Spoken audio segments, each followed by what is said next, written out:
আমরা বাঙালিরা গরম গরম ভাতের সাথে ভর্তা খেতে অনেক পছন্দ করি। আর আমি আজকে ঝটপট চলে এসেছি আপনাদের সাথে শেয়ার করার জন্য আমার বানানো ৩টি স্পেশাল ভর্তা, যেগুলো অনেকভাবেই বানানো যায়, কিন্তু আমার কাছে এভাবে বানিয়ে খেতে খুব ভালো লাগে। তো চলুন আপনাদের সাথে শেয়ার করা যাক আমার ভর্তার রেসিপি।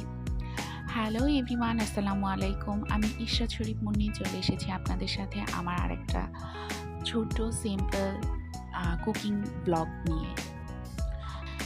আজকের ব্লগে আমি আপনাদের সাথে শেয়ার করব আমার 3টি সিম্পল ভর্তার রেসিপি, আর যেগুলো এই গরমের সময় ভাত দিয়ে খেতে খুবই অসাধারণ লাগে।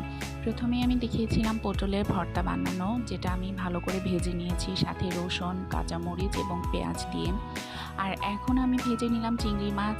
আর এখন যেটা দেখতে পাচ্ছেন সেটা হচ্ছে মুরগির মাংস। মুরগির সলিড মাংস